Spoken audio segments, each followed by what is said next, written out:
Hello, and thank you for joining me for another episode of Overpowering Emotions. We're in our summer series where we're working on building our kids' self-regulation, emotion regulation skills so they can start the school year on the right foot. The first month is all about systems, ensuring we're modeling good behaviors, good emotion regulation, co-regulation, talking collaboratively. I'm still working on this piece today. I know we're getting deeper into the summer, but it's so important, truly, if we can change how we're responding to our kids, changing that loop of how we interact, it's going to make all the difference in the world. So I just today want to talk about how we're ensuring we have the right expectations. That's going to be so important. This is important really for any adult working with any child or teen. So whether you're a parent, an educator, a professional, this is going to be important. Do we have the right expectations in the first place? So first, let's look at what self-regulation looks like for our kids depending on their ages. So for our preschool kids, 3 to 5, their attention span is really, really short. They rely on very explicit, very specific rules and strategies to guide their behavior. They have a hard time being able to remember behavioral expectations on their own, right? We do see that they can have delayed gratification. So, they can wait a little bit longer for ice cream, maybe for after lunch. They don't have to have it right now, but they really can't see past 20 minutes into the future. So telling them they have to wait till tomorrow or the end of the day, that can be really stress inducing for them. They can really only see about 20 minutes into the future. So we do see a little bit more perspective taking and empathy, but it's still just emerging. Language, I've talked about before in previous episodes, it's now finally starting to help them manage their emotional responses. And so that's why we do a lot of coaching and prompting. Their little Jiminy Cricket, we are still the Jiminy Cricket. It's not internalized, but that's really starting to help them. Even if they start saying, oh, take a deep breath, or, oh, don't touch the counter or the stovetop, right? They're starting to say those things out loud for themselves.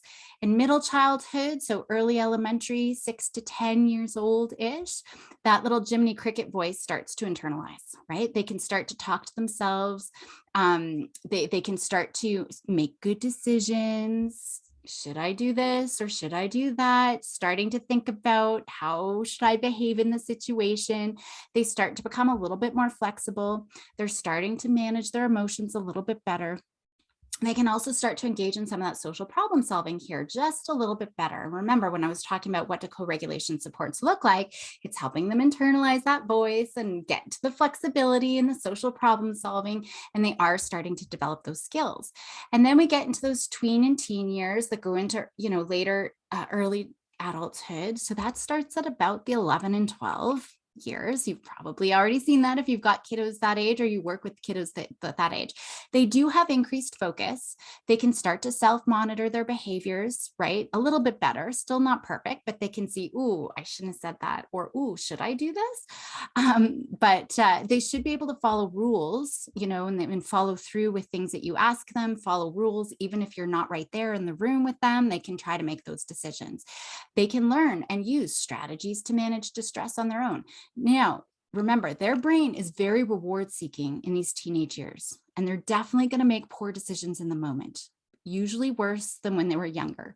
So in previous episodes, I've talked about how stress totally depletes our kids' energy stores, right? And it depletes them and they have nothing left to help them to cope with the situation, right? And they're going to do anything for that adrenaline rush, which is usually something aggressive, super impulsively dumb, lashing out. That's going to give their brain that huge rush of adrenaline. So every time our kiddo has to use their brain to remember things that they need to do to keep their cool, that pool of effort is depleted. So it's so much harder for them to follow through with things at the end of the day. For example, if so as that day progresses, it's just going to be so much harder. And we usually see big meltdowns at dinner time. I always ask parents, what are your witching hours or bedtime, for example? Now, any reminders that we're going to be doing, even if it's to help them, it comes across as nagging, especially when their battery is depleted. They're going to see anything we do, even to help them, is a nag. Okay, so we got to be careful. Go brush your teeth, go back to your backpack, go do your chores. All of that's very depleting. And so they're usually better able, when their battery is full. So when we're looking at self-regulation and the emotion regulation, we want to reserve and replenish those resources as much as possible. And there's a bunch of quick hacks that we can do to help get this going right away. And I think that's really important. Give a kid a snack, right? That's a huge example of how we are helping their resources. If they have low blood pressure, give them a juice box, because that hanger is definitely going to be a problem. Routine exercise is so helpful. It boosts and maintains their energy. Having even just a 10-minute break during doing any sort of strenuous activity can be really important. So anything with a cognitive component can be helpful too. I'll do a whole piece on exercise in the future, but just a couple of points to remember, I think really important. When we think about movement, that increases the blood flow to the brain, because oftentimes that blood just ain't flowing. It's not talking to itself. The emotional brain is always taking over. So that movement increases blood flow to the brain, which helps with attention, but it also helps reduce maladaptive behaviors. It helps reduce any aggressive outbursts, right? It helps increase the behaviors we do want to see, because the brain is talking to itself, which makes it easier to say, ooh, how should I respond in this situation? When we look at self-regulation, the physical activity with the cognitive component is most effective, like I just mentioned. So what do I mean by that? Things like Taekwondo or yoga, but team sports, ball games, anything that requires strategy, because kids really need to practice skills that are related to those executive functions, right? So being able to think 2 steps ahead, for example, and managing the stress that's coming with those kinds of games can be helpful. Getting outside, super helpful. That totally boosts our energy. You can think in your own experiences, what helps with some of these things. It can be really helpful to visualize their big why. Why are we working on this? Maybe they get to go to their friend's house later. Maybe that's important. Or, then friends are going to want me to come. If I am a poor sport and I'm usually freaking out every time I lose and I throw the board, that's going to be a problem. So why I'm working on this is because I want to go and have a successful play date or whatever it is. Like I said, if blood sugar is too low, literally just having some juice can be really helpful. Practice is helpful. And I will be talking about that in another episode too, but things that become so automatic, they don't even have to think about it. That helps restore some of their resources in their brain if they don't have to think about it. And there's books on this, right? I remember one author, I can't remember who it is, but he is a big author. He talks about how he's got, 10 white t-shirts, the exact same t-shirt, the exact same pair of jeans, the exact same socks, because he doesn't ever have to decide what I'm going to wear, because even just making that decision of what we're going to wear today depletes brain resources. So he doesn't have to think. So he's automating things. So how can we do that with our kids? That I get up, I wash my face, I get dressed, I go downstairs. I don't even have to think about it, right? That can be really helpful. Helping them with the positive self-talk before a task, during a task, that can be really helpful. And we're getting them to coach, so that they can start doing that for themselves. Okay, it's just a bigger addition. It's just a two-digit addition, just a bigger addition, just a bigger addition, just a bigger addition. I can do it. That self-talk can be really helpful.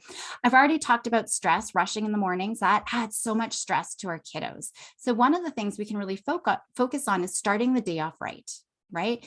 If you're leaving the house stressed, they're going to be stressed, and they're therefore not going to learn. And it's just going to deplete their energy stores even more to have very little for when they get home later. So maybe doing a quick connecting activity, a quick game of cards, doing a focusing or grounding activity, that can be really helpful for them. My husband is so good with just the little memes or little gifs or little videos, little turtle getting his tummy scratched or something, just a quick little cute, we're connecting, it's something sweet. That can be really helpful. And just creating a helpful environment for them to be successful. I always talk like Superman, right? Superman had to have his telephone booth. Sometimes we just need to have our telephone booth to bring out our inner strengths. Now, I've talked a lot about accommodations and the problem with that when we're talking about anxiety and how we're enabling anxiety, but accommodations can be helpful when we're using them in the right way. So when our kids are learning and practicing new skills, accommodations are so important. They become enabling when we are allowing our kids to avoid things that are hard for them, right? But when we're learning and practicing new skills, accommodations are so important. So if we're directly targeting the ability to regulate our emotions, maybe we're setting up the environment for them to be successful in the first place. So in previous episodes, I've talked about how my daughter, when she was 18 months old, she would say that she's frustrated and she'd go into the pantry and get her little bottle of water. So I always made sure it was accessible for her, to be successful. She could go reach it. There was always water bottles there. She never ever drank them. So it was super easy, right? So we're setting that environment up for her to be successful. She just always knew this was my automatic response of what I'm going to do. So regulating their attention in the first place, that's really dependent on external things happening around them. So maybe we're setting them up with an activity in the opposite end of the room from their sibling so that they're not having to worry about the compounding stressors that's going to be beyond their capacity to cope. Making sure their space isn't too cluttered, because that can be really overstimulating. Maybe we're only making them do something for 2 minutes instead of 10 minutes, right? We're building up their success. Even with siblings, we're like, oh, they're playing so good. And then we leave them we leave them long enough for them to fight, right? So maybe we're interrupting when things are going good. So maybe we're getting them to do things in the morning when their energy and their resources, where that store is full. Maybe making sure they always just have water and snacks available, just to make sure that their blood pressure isn't dipping. Maybe we're there to supervise at first. Maybe we're making sure that there's other things or people in their environment that aren't going to get them distracted, that's going to make it harder for them, right? Just making sure that our kiddos are successful at first, giving them that telephone booth, right? So that they can be their own little Superman.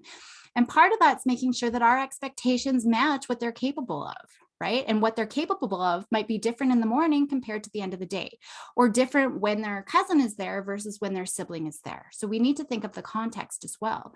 Things that are helpful for our kiddos to be successful is when they're working on things that they're interested in, when there's an immediate reward.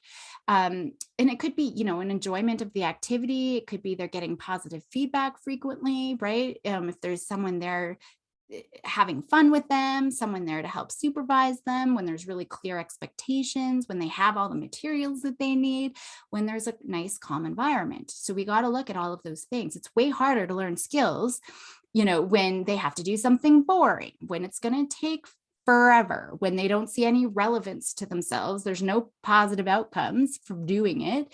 They're not getting any feedback regularly, right? It's not important. It's late in the day. They'd rather be doing something else. They're left alone. There's uncertainty. How long do I have to be doing this? There's no structure. Right?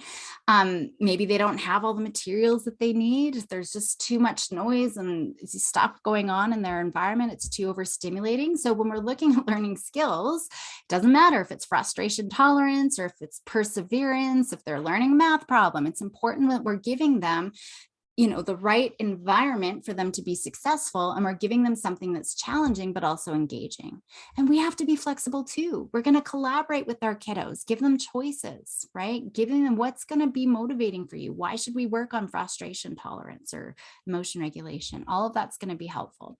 So I'll leave it there for today. So I've talked about what we can expect, what's normal for self-regulation, emotion regulation, and then making sure we're structuring our expectations around what they can do, and also structuring the environment for them to be successful to learn those skills. So for this week, for homework, look for ways you can help reserve and replenish your kiddos' energy stores.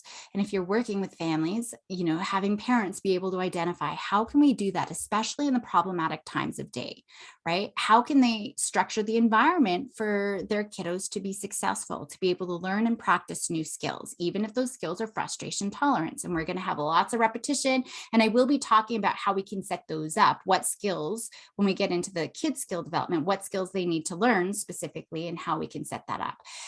Now, I've talked everything co-regulation. We can finally move on to other things so we can support our kiddos with building their skills. I know we're getting closer to school now, and I've spent a lot of the summer just talking about the parent co-regulation piece. But truly, like I've said before, if we didn't work on those other pieces, nothing would change. So we really have to master our own ability to manage our emotions, to create opportunities for co-regulation supports, to respond in helpful ways to create safety. When we can do all of that, then our kids will be in a great, great place to be able to learn their own self-regulation skills. So thank you for joining me today. Goodbye for today. Help those anxious kiddos be bold and courageous, and all of your kids just regulate their emotions. And I'll see you next week.